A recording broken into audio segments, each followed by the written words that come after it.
Holy quads, literally, yeah, holy quads. This might be the actual most content we've ever had released in a single patch before, and so time to do what I do best and condense the letter from the Producer Live letter information to as teeny itty bitty of a time as I can. And this was actually a really big challenge, I'm not gonna lie. A few hours ago, live letter from the Producer 70 has aired, and now let's get into it. But before that, if this video helps you at all and you want to help support me and my content, I'd super appreciate if you dropped a Dragonsong War Ultimate on that like button, Nidhogg and Naughty Hrothgar and all, and Thick Thornton and Cat Daddy, that subscribe button. First off is patch 6.1's release date is Tuesday, April 12th, so actually very, very soon, everything considered. That's less than 2 weeks. And the live letter was kicked off with the trailer that is now available in all of the official channels in various different languages. As always with the main patch, there are certain things that we can expect in terms of content, and so let's do a generic roundup of overall what to expect baseline. And so we're going to be getting brand new MSQ, brand new side quests, and new role quests are actually being added in Endwalker,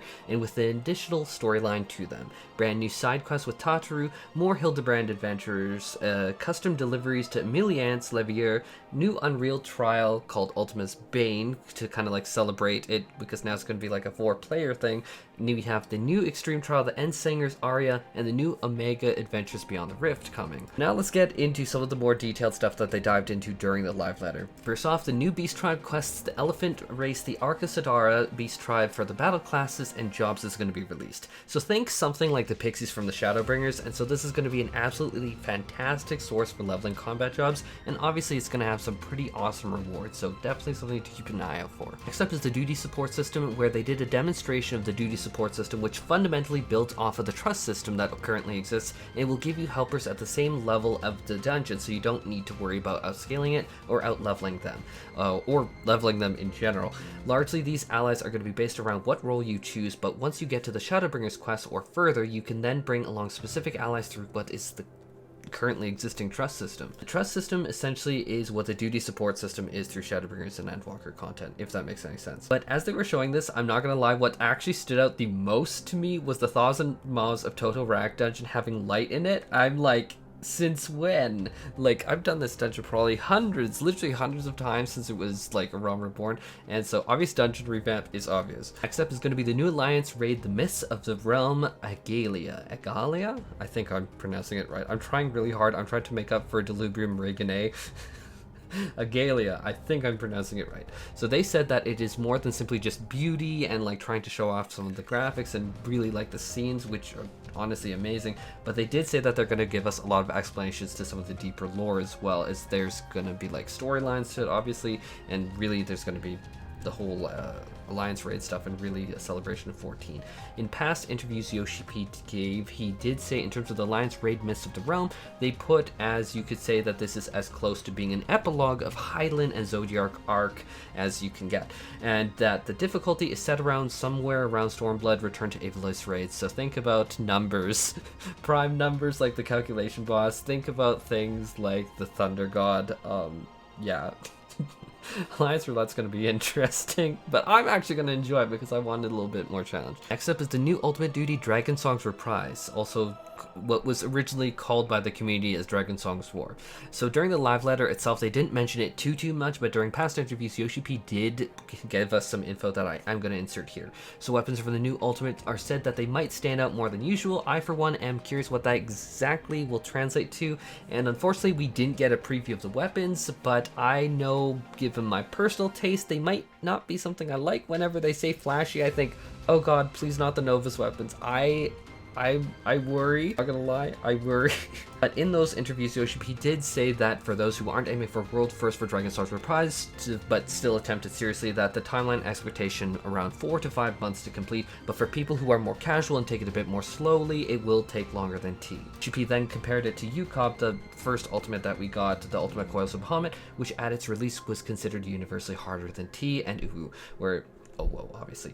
Uwu and T were more puzzle solving for that whole fight, but UCOB and then the new Dragonsong's Reprise then takes it steps further. End time is still expected to be under 20 minutes, but we are probably pushing right up to that limit. Very, very long. In terms of job balance adjustments, I'm actually going to be leaving this entire discussion to its own separate video that I have already put on my channel, and so check that out for them. There is some good things in there. There's some things that Talking to some people they're not too thrilled about, but I'm going to leave that to that video. PvP is getting a huge ramp with the introduction of a brand new mode called the Crystalline Conflict, intended to be a more casual and open friendly mode of PvP that will be launched with 3 maps, 2 of their own with their own unique mechanics, and it's going to be a 5 versus 5 objective based game mode with casual, ranked, and custom matches. All job actions will be balanced around PvP for PvP and be separate from PvE before anyone worries about that. PvP rewards have been adjusted to now be on a battle pass like system. Don't worry, they are not charging you for the battle pass little. I say that with that big grain of like disclaimer. It is not a charged battle pass, so don't be in a panic. This is like a free battle pass. It's battle pass like system, and they are calling it a series that is like a particular PvP time frame, such as the first time frame, the first series is from 6.1 to 6.2 in terms of patches. This battle pass like system where you earn experience towards this PvP battle pass like system that each node unlocks gives you particular rewards. These crystals that you can see throughout the rewards are called trophy crystals and can be exchanged for various items from the Wolf's Den. These crystals carry over even when a series resets, and so don't worry about losing them. So even though the battle pass will change, you will still maintain those crystals. You're not all of a sudden going to have your entire inventory of them just dumped. There are also unique milestone rewards, such as this absolutely insanely awesome heavy armor set, which I'm going to be freaking honest, I love this. This is like giving me like Sauron from Lord of the Rings and like all that. It's not quite my taste as like Shadowstalker armor is, but you know what? This is freaking amazing. I don't know, heavy armor on a healer is something that I really like because it just makes sense to me, especially in the kind of game we're in. So I'm living for this aesthetic though. PvP will of course also have ranked match seasons where ranking, tier, and placement is determined by the amount of Crystalline Conflict ranked and won, and can include custom rewards like special titles. There's a lot of details in the ranked system that I am going to leave onto the slides here, so definitely check that out. But basically it is what, if you come from a game like Overwatch, you'd kind of expect it, or like a game even like Hearthstone, where you like rank up and then you get like those ranks. Now in other housing news, we get this totally not Hansel and Gretel exterior, which is giving me major Pixie Beast Tribe vibes. I'm totally like seeing that connection there. And then we are going to get these awesome interior and exterior items. These are definitely very unique items. We have seen basically nothing quite like them before. I am actually kind of terrified to think what people are going to do in terms of glitching these items. It's going to be fun no matter what happens. Next up is talking about housing acquisition changes, and first up is all rewards in residential districts will be moving to the new system in 6.1. However, more plots will be made for free companies in 6.1, and depending on how that goes, they may loosen restrictions on the free company requirement for personal buyers. Obviously, we are also going to see the new housing district, the Imperium, released in here, so there are going to be a lot more houses for people to buy. In terms of acquiring a house, all worlds will be on the same 9-day cycle, and this is going to be divided into 2 periods. The first is going to be a 5-day period where players can view a plot's placard and then attempt to win that plot. Everyone is going to go in, get like a number draw, and then whoever wins, but I'm getting ahead of myself there. They are going to get an entry number from this phase, and then there will be 4 days after this 5-day period called the results period, and the winner must claim the land in that period in order to get it. Otherwise, obviously, the land's not going to be reclaimed, and then we go over that cycle again. Adventure replays are going to be a brand new feature added to Final Fantasy XIV that they went into an absolute ton of depth during the live letter on, but to cut a lot of depth short, these are ways to express your individuality in game and to show off your character to other players. You can even indicate things like what role you're playing and bind a particular plate, the adventure plate, to a particular gear set. And then there is going to be things like a G-pose like editor that you can get custom shots in. I already know what pose I'm doing. You guys probably already guessed. Yeah, I'm stupid, but you know what? It works. So it's now time to talk about Glamours, mounts, and minions, and some brand new systems for them. So first up is, Hrothgar Hairstyles, which I'm not gonna lie, a lot of these aren't my particular style. I know for a fact that these are gonna be many people's style, and so that's actually super fantastic news. I myself personally see me using Final Fantasy XIII's snow hair for sure. I also hope that I can use this backwards hat on my Hrothgar. I desperately need that. I am a sucker for this kind of look. You just ask my boyfriend. Backwards hats and the Jim Boro attire are my kryptonite. Please, Yoshi P, I beg you, please let Hrothgar be able to use this hat. Then showed off a ton of mounts, and my favorite of them is definitely going to be the near mount of just flying around. That's awesome.